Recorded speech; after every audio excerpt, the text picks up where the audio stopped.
Alright y'all, what's going on?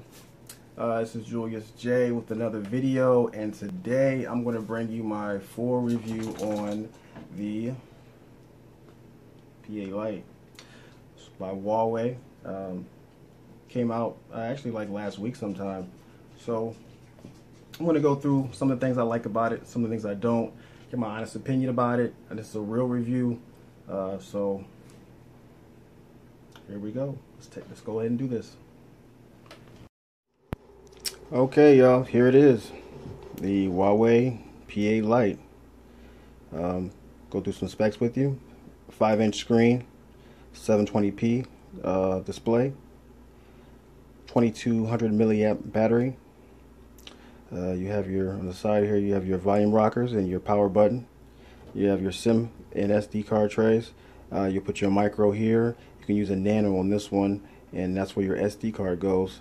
Unfortunately, if you have a nano, you can't put your nano and your micro SD in the same slot. So if you have that, you have to use an adapter for the micro. Bottom you have your speaker grills. Only one of them's a speaker. I think it's this one over here. I'm not sure. Someone will correct me if I'm wrong. There's your charging port. Nothing on this side. And there's your headphones, and there's another microphone up top there. As far as your software, check this out. That's your lock screen. So what does that remind you of right there? It's interesting, isn't it? Reminds me of another company that has a fruit for a logo. You have your weather on there. Your weather, voicemail, calculator, flashlight, your camera, and from there you have your eMotion 3.0. Yeah, it has Motion 3.0 for the skin, and it also is running 4.4.4 KitKat. Not sure why they did that, but that's what it runs. It kind of makes sure some of your icons look like a lollipop a little bit, and you have the option to change a theme. So if you like that theme, you can change it, and it will change your wallpaper, and it will change some of your icons. So your icons will look different. You notice how the icons look a little different now. It changes all that up. It's kind of cool. I also like the notifications. The way, if you notice this here, your notifications will show in like a timeline. So you can see exactly when your notifications came in, and you know, it gives you a sense of what's going on and what time everything popped up. Your shortcuts has your typical things here, like your flashlight, sound settings, Bluetooth, airplane mode, one-hand UI, and what I really do like is that they kept this feature right here with the screenshot. You can do your screenshot right here from the notifications instead of having to use the volume down and the power button. I'll show you here.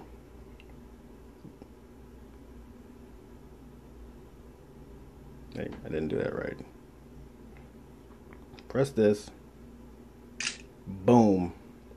That is kind of dope. I like that. If you're a techie spec nerd, you probably don't care, but I thought that was pretty cool.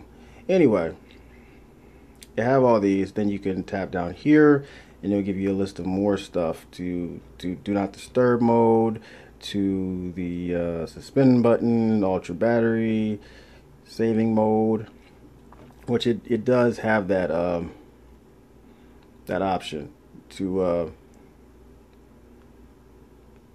power saving. So you see you have your power saving mode. As you can see here, it gives you like 26 hours if I do it in ultra, 15 if I use it in smart mode. As far as storage goes, 16 gigabytes, and it takes up to a 64 gigabyte SD card.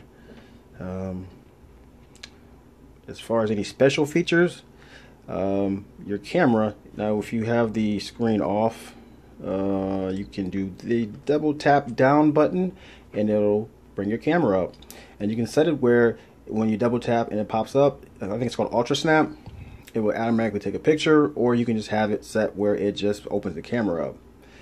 That's one of their selling points for this.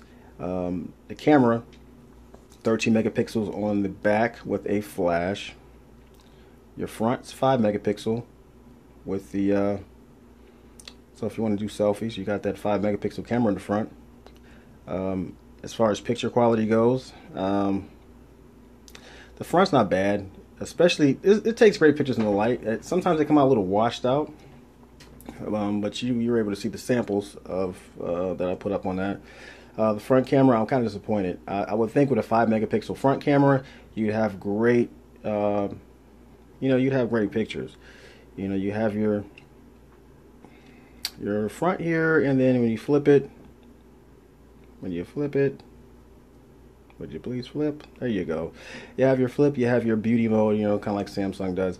You have that different type of thing. So, I was disappointed with the front camera. I thought they could have did a little better with that. The back's not bad. It's especially, like I said, in daylight, it's great. Low light, I'm not so sure. But that's basically it in regards to the phone. If you have any questions about it, I can answer those in the comments. So there it is. So basically, that was it as far as got the phone. My final thoughts: would I or should you buy this? I don't know. I don't think it's worth the $249 for it. I think. I don't know, it's kind of lacking. I like the design and the feel of the phone, but overall, I just had a couple issues with it. One thing is I really expected the P8 Lite to be a spec down version of the P8. What I mean by that is, I thought, okay, you have the slower processor. Camera might not be as good as far as the specs in the camera, but I thought we would still get some of the special features. The P8 has the quick charge. This has 615 Snapdragon. Why not the quick charge? There's no double tap to wake. There is no the wake up commands. They have the wake up commands. That's one of the big selling points at the presentation for the P8 and the P8 Max. Why not have the P8 wake up commands here?